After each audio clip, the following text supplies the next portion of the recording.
아침에도 하나님의 귀한 은혜와 은총이 우리 안에 가득하시기를 예수님의 이름으로 축원합니다. 이 마음으로요, 앞뒤 옆에 계신 분들과 함께 가장 밝은 웃음으로 참 잘 오셨습니다, 큰 은혜 받으시기 바랍니다라고 인사하겠습니다. 참 잘 오셨습니다, 큰 은혜 받으시기 바랍니다. 참 잘 오셨습니다, 큰 은혜 받으시기 바랍니다. 이제 서로를 보시고요, 이쪽은 저쪽을, 저쪽은 이쪽을, 그리고 영상으로 예배 드리신 분들과 함께 손 흔들며 인사하겠습니다. 참 잘 오셨습니다, 큰 은혜 받으시기 바랍니다. 참 잘 오셨습니다, 큰 은혜 받으시기 바랍니다.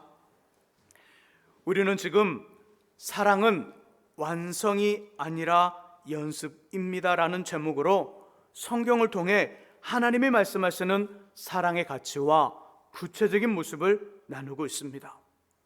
이 주제는 다음 주 주일까지 전하고요, 6월 둘째 주부터는 다른 이야기를 나누겠습니다.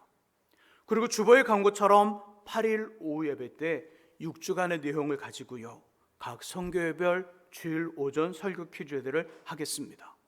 오늘과 다음 주일 그동안의 말씀을 잘 정리하는 기회가 될 수 있기를 주님의 이름으로 부탁드립니다. 이 반응이 뭐죠? 갑자기 설교 처음부터 하기 싫으세요? 다시 한 번 더 교회 홈페이지와 유튜브 동영상을 통해 오늘과 다음 주일 그동안의 말씀을 잘 정리할 수 있기를 주님의 이름으로 부탁드립니다. 함께 읽은 본문 고린도전서 13장 1절에서 7절 중 1절과 2절과 3절을 보시면요, 반복되는 부분이 있어요. 1절과 2절, 3절 얼른 눈으로 보시고요, 반복되는 부분을 찾아보시기 바랍니다. 자, 한번 얼른 눈으로 봐보세요. 1절, 2절, 3절에 반복되는 부분 있습니다. 자, 뭘까요? 사랑이 없으면. 1절의 중간 부분, 사랑이 없으면. 2절의 끝부분, 사랑이 없으면. 3절의 끝부분, 사랑이 없으면. 그리고 각 절의 앞부분이 반복되는 표현을 수식해줘요. 1절과 2절과 3절을 화면에 한번 띄워주세요. 자, 우리 1절과 2절과 3절의 말씀을 화면에 띄워봤습니다. 자, 1절과 2절과 3절의 구조가 똑같아요. 자, 중간과 끝부분에 사랑이 없으면이라는 말을 놓고 그 앞부분에서 그 사랑이 없으면이라는 부분을 수식하고 뒷부분의 결과를 말해줘요. 자, 1절의 말씀 속에 보면 1절의 앞부분에 뭐가 나오죠? 방언과 천사의 말이 나와요. 방언과 천사의 말 어떤 걸까요? 고린도전서 12장과 13장의 말씀 속에 보면 방언과 천사의 말씀은요, 이 땅의 말이 아니라 하나님 나라 하늘의 언어를 말해요. 우리가 방언으로 기도합니다, 천사의 말을 합니다, 기가 막힌 이야기를 한다 할지라도 무엇이 없으면, 사랑이 없으면 그냥 쇳소리래요. 소리나는 구리와 울리는 꽹과리가 된다는 거예요. 2절과 3절도 동일한 구조를 가지고 있죠. 2절 한번 띄워줘 보세요. 2절. 자, 2절에는 어떤 말씀이 나오냐면 2절에 뭐가 나와요? 예언, 그리고 믿음. 자, 예언과 믿음이 나옵니다. 예언은 뭐예요? 모든 비밀과 모든 지식을 알 수 있는 하늘의 능력, 예언의 능력을 말해요. 믿음은 일반적인 믿습니다가 아니라 산을 옮길 수 있는 능력을 가진 믿음을 말해요. 이런 예언의 능력과 믿음의 능력이 있다 할지라도 사랑이 없으면 아무것도 아니래요. 믿음으로 역사를 일으킵니다. 믿음으로 병든 자를 낫게 해요. 예언의 능력을 통하여 이 사람의 과거와 현재, 미래를 알려줘요.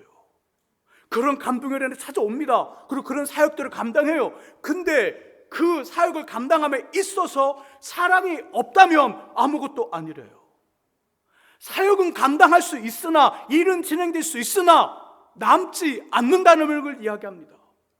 1절은 방언과 천사의 말을 합니다. 하늘의 역사를 일으키는 놀라운 일들을 하지만 그런 일들은 나타날 수 있으나 사랑이 없으면 그냥 쇳소리래요. 그리고 2절은 예언의 능력도 믿음의 능력도 아무것도 아니더라. 3절의 말씀 봐보세요. 3절의 말씀 속에 보면 3절에 하면 3절 한번 띄워줘 보세요. 3절에 뭐가 나와요? 구제가 나오고요. 그렇죠? 그리고 생명이라는 단어가 나옵니다. 엄청난 구제를 합니다. 엄청난 구제를 해요. 쉽게 따라할 수 없는 엄청난 구제, 모든 재산을 사회복지사에 기부하며 사용합니다. 정의를 위하여 자신의 생명을 내놓아요. 근데 사랑이 없으면 그렇게 한 우리에게 아무 유익이 없음을 이야기합니다. 또 12장 마지막 절 31절의 말씀 속에 보니까 바울은 이렇게 표현합니다. 12장에서 은사를 이야기하고 12장 마지막 절에서 더욱 큰 은사 중에 가장 큰 은사, 가장 좋은 길을 너희에게 보이고 알리리라 한 다음에 어떤 이야기가 나와요? 13장에 사랑이 나와요. 그러니까 은사 중에 가장 큰 은사가 뭐라고요? 사랑이라는 거예요. 길 중에 가장 좋은 길, 최고의 길이 뭐라는 거예요? 사랑이라는 거예요. 사랑. 곧 우리가 소중히 하는 일들 막 쉽게 함부로 하는 거 말고 온 힘과 온 마음과 그 이상의 우리의 인생을 걸고 하는 매우 값진 일에 의미가 부여되려면 그 일에 사랑이 있어야 한다는 이야기를 하는 거예요.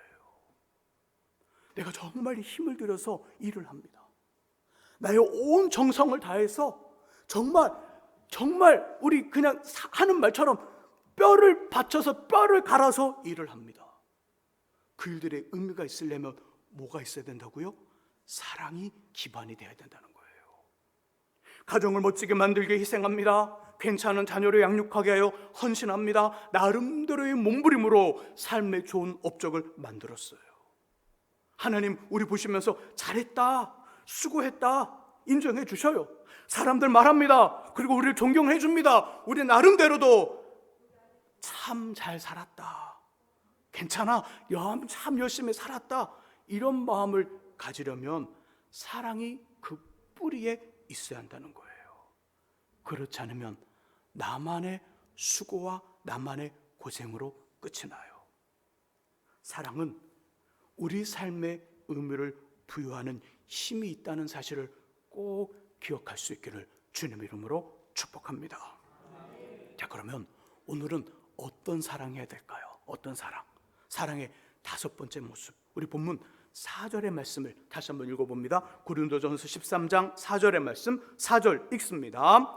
사랑은 오래 참고, 사랑은 온유하며, 시기하지 아니하며, 사랑은 자랑하지 아니하며, 교만하지 아니하며. 아멘. 자, 사랑의 15가지 모습이 나오죠. 그 15가지 모습 중에 다섯 번째 뭘까요?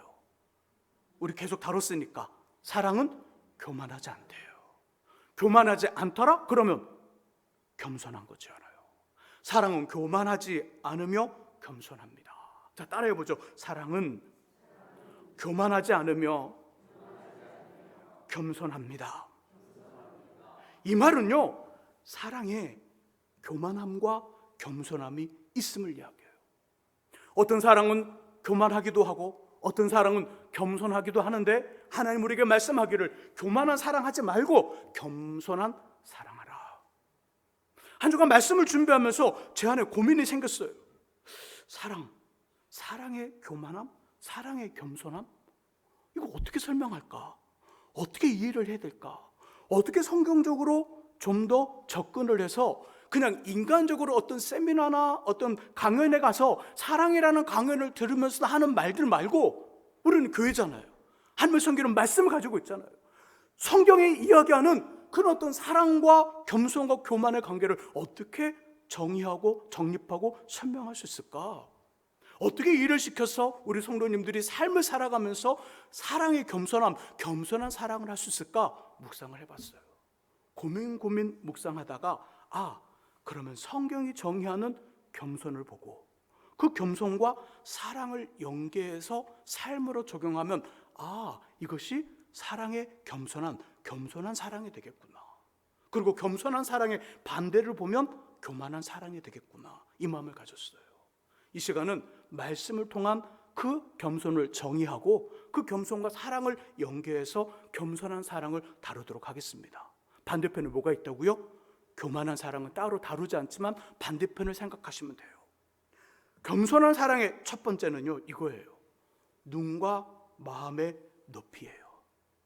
눈의 높이, 마음의 높이를 보자는 거예요. 사도 바울 선생님 빌립보서 2장에서 말씀하기를 빌립보 2장이 정의하는 겸손은 이런 거예요. 자기보다 남을 낮게 좋게 여겨라. 이것이 겸손이라고 표현해요. 우리 주변에 우리 옆에 있는 사람을 어떻게 여기라고요? 당신이 나보다 낮아요가 아니라 좋습니다. 그거예요. 다시 한번 보죠. 옆에 있는 분들을 보시면서 당신은 나보다 더 뛰어납니다 라고 인사 한번 해보죠. 시작. 당신은 나보다 더 뛰어납니다. 더 뛰어납니다. 더 뛰어납니다. 이것이 빌립보서 2장이 정의하는 겸손이에요. 자, 우리의 눈높이, 이 겸손의 정의와 함께 사랑을 연계해 보자는 거예요. 겸손한 사랑의 눈높이, 마음의 높이는요, 상대방보다 높이 있지 않아요. 상대방보다 낮게 있지 않아요. 어떻게? 조금 상대방을 좀 이렇게 좀 넓게 보지만 넓게 보는 것이 아니라 살짝 넓게 보면서 비슷하게 가는 거예요. 눈높이를 맞추라는 거예요. 눈높이를 같게 하라는 거예요. 같을 수는 없으나 조금 높여주며 비슷하게 가라는 거예요. 만일 우리의 눈과 마음이 위에 있다면, 높이 있다면 어떤 일이 벌어질까요? 높이 있으면 높이 있는 사람의 마음은 뭔가를 항상 줘야 된다는 생각을 가져요. 눈과 마음이 높이 있으면 뭔가를 줘야 한다는 생각을 갖기 때문에 항상 답을 줘야 되고요, 가르침을 줘야 되고요, 인생의 컨설팅을 해줘야 돼요. 그러니까 서로 부담이 되는 거예요. 우리도 힘들고 상대방도 불편해요. 그럼 만나고 싶어요? 만나고 싶지 않아요? 안 만나고 싶어요. 그런 사람은 나도 만나기 싫고 저 사람도 나를 만나기 싫어하는 거예요. 자, 반대로 눈높이가 낮게 있어요. 낮게 있는 눈높이는 뭘까요? 항상 뭔가를 바래요. 주기를 기대해요. 나한테 뭔가를 난 받아야 돼요. 그러니까 어떻게 될 것 같아요? 받아야 되니까 그 사람 마음에 맞는 말을 해야 돼요? 아니면 전혀 다른 말을 해야 돼요? 저 사람에게 맞는 말을 해줘야 돼요. 이걸 뭐라고 그러죠? 아부, 아첨이 되는 거예요. 그잖아요. 받아야 되니까 저 사람 비위를 맞추는 거짓된 말과 거짓된 행동을 해야 되는 거예요. 이걸 뭐라고 그래요? 거짓된 행동과 거짓된 말을 뭐 한다고 그래? 세상적인 말로 너 연기하는구나. 연기해야 돼요. 연기해야 돼요. 만날 때마다 연기 쇼를 해야 된다고요. 우리 배우가 아닌데 저 사람을 만날 때마다 우리의 눈높이가 낮게 있으면요, 저 사람은 뭔가를 받아야 되니까 항상 연기 쇼를 해야 되니까 연기하는 쇼하는 우리들, 이 사람이 편해요? 안 편해요? 안 편한 거예요. 그걸 받고 있는 저 사람 거짓인지 알아요? 몰라요? 알아요. 아니까 그 모습을 받는 사람은 나를 이용하는구나, 이 마음이 드는 거예요. 그래서 서로 가까이 하기 싫은, 편하지 않는 관계가 되는 거예요. 하지만 겸손하게 눈과 마음의 높이가 비슷하면 어떤 일이 벌어지냐면, 비슷하면 편한 거예요. 고민되지 않아요. 특별한 이벤트를 준비하지 않아도 만날 수 있어요. 큰 사고를 치지 않았는데도 남편이 아내 보기가 무섭고요, 아내가 남편 만나는 것이 두려우며 부모가 자녀가 부모를 남대하듯이 대한다면 그 안에 심각한 문제가 있다는 이야기를 해주는 거예요.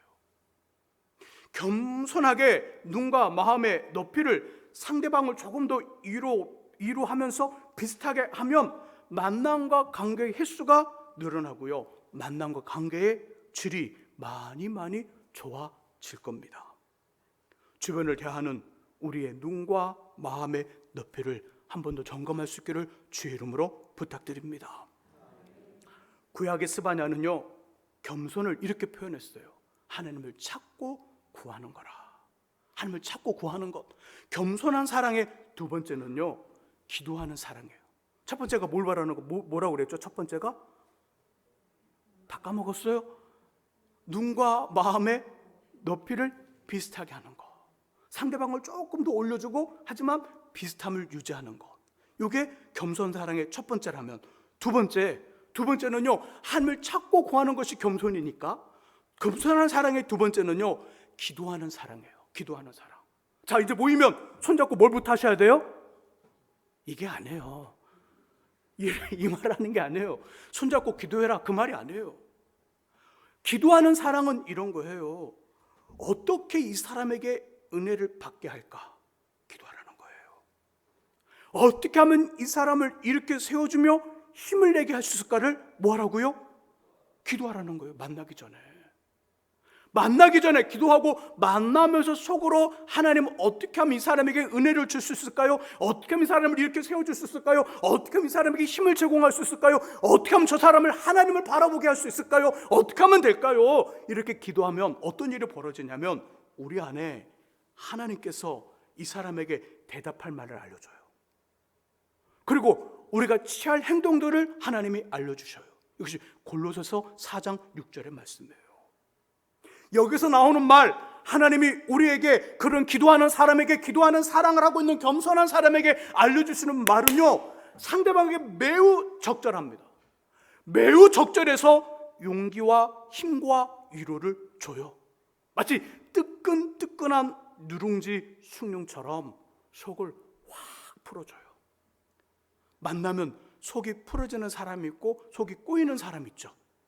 있어요, 없어요? 여러분은 속을 풀게 하는 사람인가요? 속을 꼬이게 하는 사람인가요? 왜 대답이 없으세요? 저는 저 여러분들이 모두 속을 풀어주는 인생들 꼭 될 수 있기를 주의 이름으로 축복합니다. 겸손한 사랑, 기도하는 사랑, 기도하면 만나는 사람, 하나님 알려주시는 그 이야기를 잘 조곤조곤 푸는 그 사람을 만나면 상대방이 속이 풀려요. 속이 풀릴 뿐더러 평안함이 찾아옵니다. 차분해지고요, 평안해져요.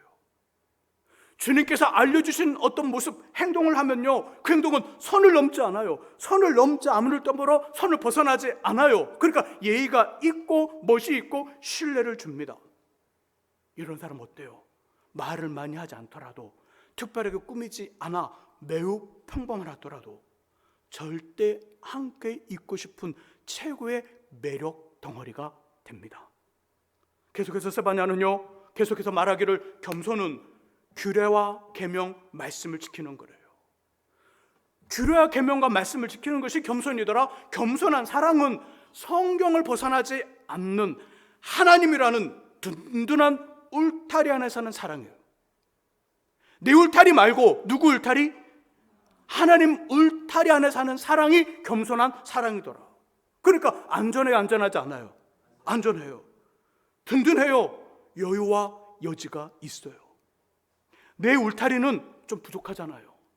때로는 내 울타리가 걷어졌다도 처지기도 하는데, 기분이 좋으면 싹 폈다가 기분이 나쁘면 어때요? 이러니까 이 울타리가 있다가 없다가 하니까 항상 불안한 거예요. 누가? 내 앞에 있는 사람이. 겸손한 사랑의 세 번째는 하나님이라는 든든한 울타리 안에서 사랑을 하다 보니까 그 사랑이 든든하고 안전하고 여유와 여지가 있는 거예요. 때로 남편이 아내를 잘 되게 하고자, 여보 살 좀 빼세요. 그래야 건강해요. 자, 이게 좋은 말이에요, 나쁜 말이에요? 여자분들 대답을 안 하세요. 좋은 말이에요, 나쁜 말이에요? 좋은 말이에요. 아내가 남편을 보면서 여보 운동 좀 하세요. 배가 너무 많이 났어요. 숨 쉴 수 있겠어요? 운동 좀 하세요. 맞아요, 틀려요? 좋은 말이에요, 나쁜 말이에요? 좋은 말이에요. 좋은 말이에요. 좋은 말이에요. 부모가 자녀에게, 야, 너 인생을 좀 그렇게 살면 되겠니? 열심히 살아야 되지 않겠어? 공부도 열심히 하고 삶을 성실하게 살고 집에 딱 갔다 오면 다 그냥 이빨부터 닦고 손발 닦고, 그래 병 안 걸려. 이거 옳아요, 틀려요? 옳아요. 또 똑똑해진 자녀들, 이제 다 큰 자녀들이 엄마 아빠한테 말합니다. 엄마 아빠 그렇게 사시면 안 돼요. 음식물 쓰레기 잘 버리셔야죠. 그냥 재활용품도 잘 분리해야죠. 막 그렇게 하면 어떡해요? 맞아요, 틀려요? 맞아요. 근데 그 말을 듣는 남편과 아내와 자녀와 부모는 그 말이 맞는데, 그 말이 옳은데, 그렇게 해야 되는데 왜 속이 상하죠? 왜 기분이 언짢죠? 왜 그 말을 듣는 남편은 다음날 운동을 안 하죠? 그 이유는 간단해요. 그 말을 하는 남편, 아내, 부모, 자녀 모두가 그 말을 듣는 상대방에게 숨을 쉴 수 있는 여유와 호흡할 수 있는 공간을 주지 않기 때문에 그러는 거예요. 말이 맞아요. 말이 옳아요. 근데 그 말을 들을 때 그 말을 듣는 사람도 숨을 쉬어야죠. 그 말을 듣는 사람도 호흡을 해야죠. 그냥 막 몰아붙이고 막 누리기만 하면 된다고 생각하는 거예요. 그 막 일방적으로 따다다다다다다 하니까 이쪽이 어떻게 하는 거예요? 이쪽에도 이 사람이 어떻게 하는 거예요? 따다다다 하니까 이쪽은 펑펑펑펑 그러는 거예요. 기관총을 뻥뻥뻥 쏘면 그런 태포로 펑펑펑. 그러니까 어떻게 해요? 옳은 말을 놔두고 서로 싸워버리는 거예요. 우리 자녀들이 그렇지 않아요? 엄마의 그 아이를 사랑하는 마음, 잘 되기를 바라는 마음으로 따다다다다다다다다 하니까 이 아이는 숨을 못 쉬니까 어떻게 해야 돼? 살겠다고 숨을 쉬는 거예요. 살겠다고 숨 쉬는 게 뭐예요? 반항이에요. 반항. 남편이 아내를 보면서 숨 쉬겠다, 살겠다는 게 뭐예요? 남편의 일탈이에요. 그 말은 많은데 다음날 운동 안 하고 어디로 가요? 포장마차 찾아가요 또. 그 이유는 숨을 쉴 수 있는 여유와 숨을 쉴 수 있는 공간을 주지 않았기 때문에 그런 거예요. 겸손한 사랑은 이렇지 않아요. 겸손한 사랑은 차가움을 주는 마침표와 꽝! 부담을 주는 느낌표가 아니라 깊게 숨을 들어 마실 수 있는 충분한 여지를 주는 쉼표예요. 이러면 그 사람 달라 보여요. 격이 있어 보이며 좋은 이미지로 각인되어 오랜 동안 남게 됩니다. 겸손한 사랑 하실 수 있기를 주 이름으로 축복합니다. 자, 그렇다면 어떻게 죄를 짓고요, 죄를 가까이 하는 죄성을 가진 저 여러분들이 그 교만을 누르고 주님의 성품인 겸손하게 사랑할 수 있을까요? 그 방법은 무엇일까요? 제 안에 이런 갈등이 일어날 때, 한쪽에 교만한 마음과 겸손한 마음이 막 갈등이 일어날 때 제가 암송하여 기억하는 말씀이 있어요. 두 번째 본문이에요. 욥기 10장 15절과 16절의 말씀 같이 한번 찾아보죠. 구약 771쪽에 있어요. 욥기 10장 15절과 16절의 말씀. 자, 성경을 찾으신 분은 성경을 읽으시고요, 아직 찾지 못하신 분들은 화면에 본문의 말씀이 뜹니다. 같이 읽어봅니다. 내가 악하면 화가 있을 것이오며 내가 의로울지라도 머리를 들지 못하는 것은 내 속에 부끄러움이 가득하고 내 환난을 내 눈이 보기 때문이니이다. 내가 머리를 높이 들면 주께서 젊은 사자처럼 나를 사랑하시며 내게 주의 놀라움을 다시 나타내시나이다. 아멘. 제가 항상 말씀드리죠. 우리 안에 모두 다가 머리를 들며 교만할 수 있는 이유 한두 가지는 가지고 있더라. 저도 그렇고요, 여러분도 모두 다 자랑하고 마음을 높일 수 있는 이유 다 있어요. 자, 이 상황 속에서 우리의 마음이 막 이렇게 올라올 때가 있어요. 누구를 만나서 겸손한 사랑 대신에 교만한 사랑 막 하려는 마음이 있어요. 높은 데 딱 서갖고 막 이렇게 뭔가를 지도하고 지휘하고 막 그렇게 하려는 마음들이 있다는 거예요. 자, 이런 마음이 들 때, 이런 생각이 들 때 두 가지 입장, 욥기 10장 15절과 16절에는 두 가지 입장이 나오는데 두 가지 입장을 생각하셔야 돼요. 하나는 우리의 입장, 두 번째는 하나님의 입장이에요. 자, 봐보시죠. 우리 입장에서 15절 중간 부분에 보니까 내 안에 뭐가 있대요? 부끄러움이 있대요. 15절의 말씀 속에 보니까 자, 우리 안에 자랑하고 머리를 들 수 있는 뭔가 어떤 그 잘남과 교만의 이유들이 우리 안에 있어요. 근데 그 이유와 그 일들이 있는데 우리 안을 자세히 또 봤더니 우리 안에 부끄러움이 있대요. 부끄러움. 유혹을 받고 유혹에 넘어져 실수를 범하는 부끄러움, 잘못인지도 모르고 행하는 많은 일들이 우리 안에 있다는 거예요. 잘못된 생각, 잘못된 마음들, 행동하진 않았으나 품고 있는 어떤 세상을 향한 욕심들, 그런 부끄러움이 우리 안에 있더라. 밖을 봤더니요, 밖에 외부는 뭐가 있어요? 15절 끝부분에 보니까 환란이 있대요. 환란이 뭐죠? 우리가 우리 힘으로 할 수 없는 일들, 우리 힘으로 감당할 수 없는 일들이 있다는 거예요. 내 안에 부끄러움이 있고 내 밖에는 환란이 있기 때문에 내 안에 머리를 들 수 있는 일들이 있다 할지라도, 내가 의로울지라도 머리를 들어요? 못 들어요? 못 들더라. 이게 15절이 말하는 우리 입장이에요. 자, 이거 다 무시하고 머리를 들었어요. 자, 하나님 입장 16절, 그런 사람에게, 그런 믿음의 사람에게 하나님 어떻게 하실까요? 어떻게 하신다고요? 한마디로 딱 표현하니까 16절에 보니까 뭐 하시더라? 사냥하시더라. 사냥하시더라. 뭐처럼? 젊은 사자처럼.